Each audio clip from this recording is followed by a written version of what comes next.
یاجوج ماجوج کوئی خلائی مخلوق یا کوئی الگ چیز نہیں ہے، یہ نسل انسانی کی دو قومیں ہیں۔ ان کو ذوالقرنین بادشاہ نے اللہ تعالیٰ کے حکم سے ایک دیوار کے پیچھے قید کر دیا تھا، اور یہ اس دیوار کو توڑ کر نکلیں گے اس دن جب اللہ تعالیٰ چاہیں گے۔ اب بعض لوگوں نے کہا کہ یہ اس سے مراد وہ تاتاری ہیں، یا کسی نے کہا کہ یہ چائنیز لوگ ہیں، تو ایسا کچھ نہیں ہے۔ ان کو اللہ تعالیٰ نے پردے میں رکھا ہوا ہے، تو یہ تبھی ظاہر ہوں گے جب اللہ تعالیٰ کا حکم ہوگا اور اللہ تعالیٰ فرمائیں گے، اس سے پہلے یہ ظاہر نہیں ہو سکتے۔ جیسے برزخ کے معاملات ہیں، اب برزخ کے معاملات چل رہے ہیں، لوگوں کو عذاب ہو رہا ہے، لیکن وہ لوگوں پر ظاہر نہیں ہے کیونکہ وہ پردے کے پیچھے ہے۔ جب پردے کے پیچھے ہے تو وہ نظر نہیں آئے گا۔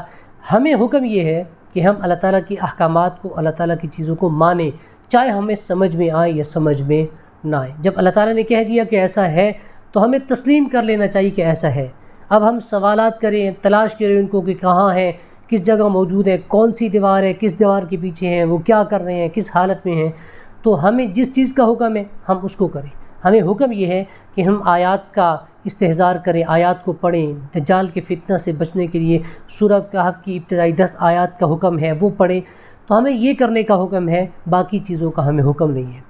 اور روایت کے اندر آتا ہے کہ جہنم انہی سے زیادہ بھری جائے گی۔ اور حضرت زینب بنت جحش فرماتی ہیں رسول اللہ صلی اللہ علیہ وسلم ایک دن نیند سے بیدار ہوئے، آپ کا چہرہ سرخ تھا۔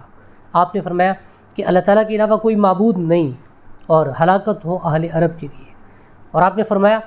کہ یاجوج ماجوج نے دیوار میں اتنا بڑا سوراخ کر دیا ہے۔ اس روایت کو جراوی ہیں، انہوں نے ہاتھ سے 100 یا 90 کا اشارہ کیا۔ آپ سے پوچھا گیا کیا یہ لوگ ہلاک کر دیے جائیں گے، یعنی جو لوگ موجود ہیں، جبکہ ان میں نیک لوگ بھی موجود ہوں گے؟ تو آپ نے فرمایا جب برائی بڑھ جائے گی، یعنی جب برائی بڑھ جائے گی تو پھر نیک لوگوں کے ہوتے ہوئے بھی اللہ تعالیٰ کا عذاب آئے گا، اور ان پر عذاب آئے گا اور یہ لوگ مر جائیں گے۔ تو یاجوج ماجوج ایک حقیقت ہے، اور ان کے بارے میں روایت میں ملتا ہے کہ ایک دیوار جو ذوالقرنین نے تیار کی تھی، بہت بڑی ایک سیسا پلائی دیوار ہے جس کے پیچھے یہ موجود ہے، اور اس دیوار کو یہ روزانہ توڑتے ہیں، اس کو چاٹتے رہتے ہیں۔ اب چاٹنے سے مراد چاٹنا بھی مراد دیا جا سکتا ہے کہ وہ اس کو چاٹتے ہیں، یا اس سے توڑنا بھی مراد ہو سکتا ہے کہ وہ اس کو توڑتے رہتے ہیں، اور یہ تب تک توڑتے رہتے ہیں، تب تک توڑتے رہیں گے جب تک اللہ تعالیٰ کا حکم نہیں ہوگا۔ یہ روزانہ اس کو توڑتے ہیں، اور جب وہ بالکل باریک رہ جاتی ہے تو یہ کہہ کر کے وہ بس کر دیتے ہیں کہ اب ہم کل اس کو توڑیں گے، اور جب وہ دوبارہ دوسرے دن آتے ہیں تو وہ دیوار اسی طرح ہوتی ہے جس دن پہلے تھی، یعنی وہ اسی طرح موٹی ہوتی ہے۔ اب جس دن وہ یہ کہیں گے کہ ہم جب دیوار کو توڑ لیں گے اور تھوڑی سی اور باریک رہ جائے گی، جب وہ ایسا کہہ دیں گے کہ اب ہم انشاءاللہ اس کو کل توڑیں گے، جو باقی دیوار ہے اس کو ہم انشاءاللہ کل توڑیں گے، تو اس کے بعد جب وہ دوسرے دن آئیں گے تو وہ دیوار اسی طرح باریک ہوگی، اور اس کو توڑ کر کے پھر نکل آئیں گے اور لوگوں پر حملہ آور ہو جائیں گے۔ اور وہ آ کر کے جب نکلیں گے، لوگوں پر حملہ آور ہوں گے، تو وہ جتنے دریاؤں اور سمندروں کے پانی ہیں ان کو پی جائیں گے، لوگ اپنی پناہ گزینوں میں بند ہو جائیں گے، اور یہ آ کر کے پھر آسمان کی طرف تیر برسائیں گے، اور وہ تیر جب واپس آئیں گے تو وہ خون آلود ہوں گے، اور یہ کہیں گے کہ ہم نے جس طرح یہاں لوگوں کو، مخلوقات کو ختم کر دیا ہے، اسی طرح ہم نے آسمان کی مخلوقات کو بھی ختم کر دیا ہے۔ پھر اس کے بعد حضرت عیسیٰ، چونکہ ان کا نزول، ان کا آنا، ان کا وقوع حضرت عیسیٰ علیہ السلام کے نزول کے بعد ہوگا، تو حضرت عیسیٰ علیہ السلام اور ان کے جو ساتھی ہوں گے وہ اللہ تعالیٰ سے دعا کریں گے، تو اللہ تعالیٰ ان پر ایک بیماری، ایک وبا نازل فرمائیں گے، ان کی گردنوں میں کیڑے پیدا ہو جائیں گے، اور اس کیڑے کی وجہ سے یہ راتوں رات مر جائیں گے۔ جب حضرت عیسیٰ علیہ السلام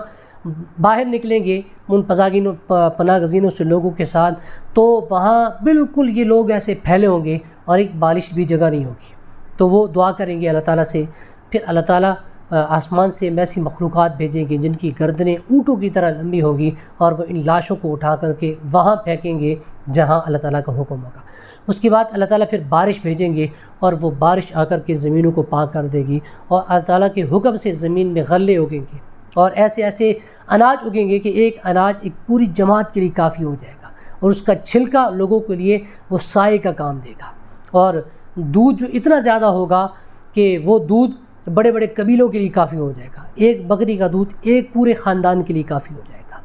اس کے بعد پھر یہ ہوا چلے گی، یہ خوشبودار، اور لوگ اس ہوا کی وجہ سے مر جائیں گے، چلے جائیں گے، اور پھر بعد میں ایسے لوگ بچ جائیں گے جو گدھے کی طرح ایک دوسرے سے جھگڑنے والے ہوں گے، زمین میں فساد پھیلانے والے ہوں گے۔ جب ایسے لوگ بچ جائیں گے تو پھر اللہ تعالیٰ قیامت کو نازل فرما دیں گے۔ تو یاجوج ماجوج کا آنا، یاجوج ماجوج کا موجود ہونا یہ بالکل حقیقت ہے، اگرچہ ہم پر اب واضح نہیں ہے، لیکن چونکہ اللہ تعالیٰ نے بیان کر دیا ہے تو اس کا ماننا، اس کی تصدیق لازم ہے، اور ہم پر اتنا ہی لازم ہے کہ ہم اس بات کی تصدیق کریں کہ بالکل یاجوج ماجوج موجود ہیں اور وہ آئیں گے قیامت کے قریب، چونکہ